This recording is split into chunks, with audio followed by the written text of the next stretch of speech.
Halo teman-teman, selamat datang kembali di CAS Channel YouTube. Hari ini kita akan membahas topik yang seringkali membingungkan banyak orang, yaitu apakah boleh menagih hutang secara paksa. Sebelum kita terlalu jauh, pastikan untuk menekan tombol subscribe dan lonceng notifikasi agar tidak ketinggalan konten bermanfaat kami. Konten ini adalah kelanjutan dari penjelasan saya sebelumnya yang pernah saya bahas mengenai tidak tepati janji bisa dipidana.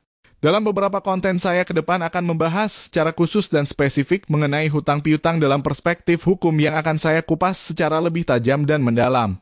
Ini perlu saya ulas panjang lebar, karena dari sekian banyak pertanyaan yang diajukan pada video saya tersebut, menunjukkan bahwa banyak sekali masyarakat yang merasa terjebak dalam permasalahan hutang piutang yang dihadapi karena minimnya pengetahuan mengenai cara-cara berhutang dan bagaimana pengaturannya dalam hukum positif kita.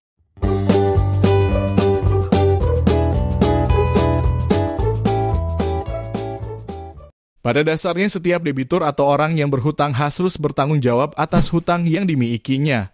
Jika seorang debitur tidak dapat melunasi hutang-hutangnya sesuai dengan ketentuan yang telah disepakati bersama kreditur, maka sebenarnya orang yang berhutang itu telah melakukan suatu perbuatan melanggar hukum. Perlu kita ketahui bahwa dalam konsep hukum, debitur yang tidak dapat memenuhi kewajibannya karena ada kesalahan dalam memenuhi janji atau mengingkari janjinya disebut wan prestasi. Dan kalau debitur tidak ada kesalahan maka disebut overmarket atau keadaan tak terduga yang menghalangi debitur memenuhi kewajibannya untuk membayar hutang kepada kreditur. Ketidakmampuan debitur dalam pelunasan hutangnya termasuk pelanggaran dalam perjanjian.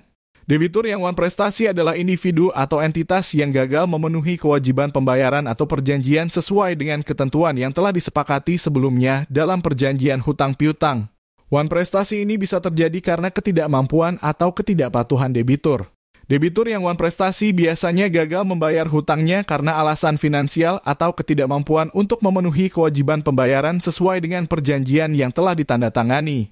Ambil contoh, misalnya si Ardi meminjam uang senilai Rp10 juta dari si Beni dengan ketentuan bahwa uang tersebut akan dibayarkan beserta bunganya selambat-lambatnya 1 minggu setelah aset bidang tanah miliknya terjual.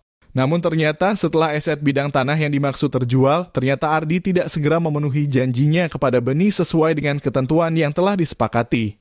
Perbuatan Ardi tersebut merupakan perbuatan wan prestasi karena Ardi tidak patuh terhadap perjanjian hutang piutang yang telah disepakati. Dalam konteks kasus seperti yang saya ceritakan ini, bolehkah Beni memaksa Ardi untuk membayar hutangnya yang tidak kunjung dilunasi? Perlu digarisbawahi, penagihan hutang secara paksa bisa dilakukan manakala paksaan tersebut dilakukan menurut tata cara-cara yang sah menurut hukum. Sebaliknya, paksaan itu menjadi tidak dibolehkan manakala perbuatan memaksa tersebut dilakukan menurut cara-cara yang bertentangan dengan hukum. Memaksa seseorang untuk melunasi hutang dengan cara-cara kekerasan pada dasarnya merupakan perbuatan melawan hukum. Banyak pihak yang merasa dirugikan akibat perjanjian hutang piutang, kadangkala mengambil upaya paksa misalnya dengan menggunakan debt collector dengan tujuan untuk memaksa debitur melunasi hutangnya. Tindakan yang dilakukan biasanya bermacam-macam, seperti menyita aset barang bergerak atau tidak bergerak milik debitur yang sebenarnya tidak boleh dilakukan. Sebab debt collector yang mendapat kuasa dari kreditur untuk menagih utang tidak boleh menyita paksa barang-barang milik debitur. Sebab pada prinsipnya penyitaan barang-barang milik debitur yang wan prestasi hanya bisa dilakukan atas dasar putusan pengadilan. Namun, bagaimana jika debt collector tersebut tetap menyita atau mengambil paksa barang-barang milik debitur dan keluarga secara melawan hukum? Pada dasarnya, perbuatan debt collector yang menyita atau mengambil secara paksa barang-barang milik debitur secara melawan hukum dapat dijerat dengan pasal 362 Kitab Undang-Undang Hukum Pidana KUHP barang siapa mengambil barang sesuatu yang seluruhnya atau sebagian kepunyaan orang lain, dengan maksud untuk dimiliki secara melawan hukum, diancam karena pencurian, dengan pidana penjara paling lama 5 tahun atau pidana denda paling banyak Rp900. Di sisi lain, jika dilakukan pemaksaan tersebut dilakukan dengan kekerasan atau ancaman kekerasan, maka yang bersangkutan bisa dijerat pasal 365 ayat 1 KUHP yang menyatakan bahwa diancam dengan pidana penjara paling lama 9 tahun pencurian yang didahului, disertai atau diikuti dengan kekerasan atau ancaman kekerasan terhadap orang dengan maksud untuk mempersiapkan atau mempermudah pencurian, atau dalam hal tertangkap tangan, untuk memungkinkan melarikan diri sendiri atau peserta lainnya, atau untuk tetap menguasai barang yang dicuri. Terhadap dugaan tindak pidana tersebut, debitur dapat saja melaporkannya ke kepolisian.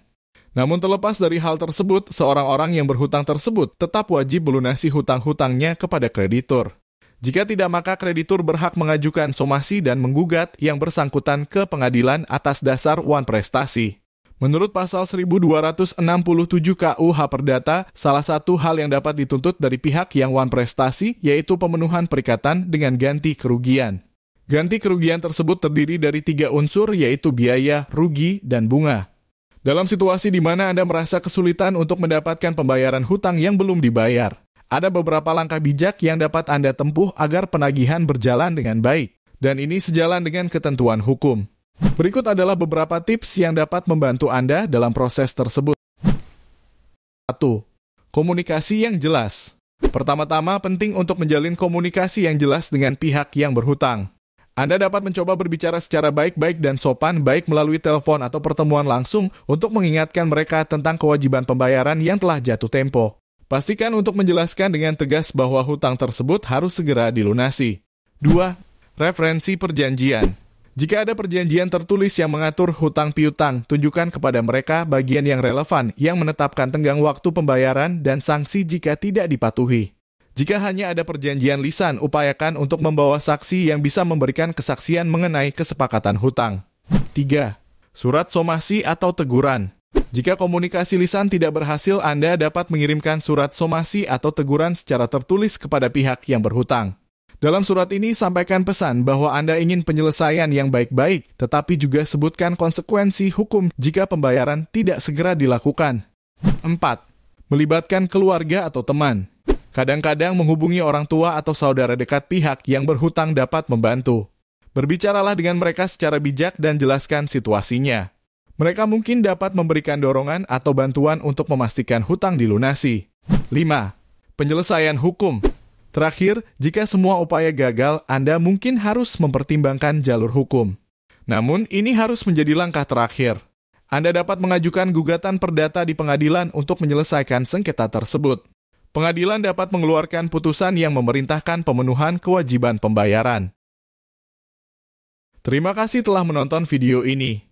Semoga informasi yang kami sampaikan dapat memberikan gambaran yang lebih jelas mengenai proses menagih hutang dan hukum yang mengaturnya.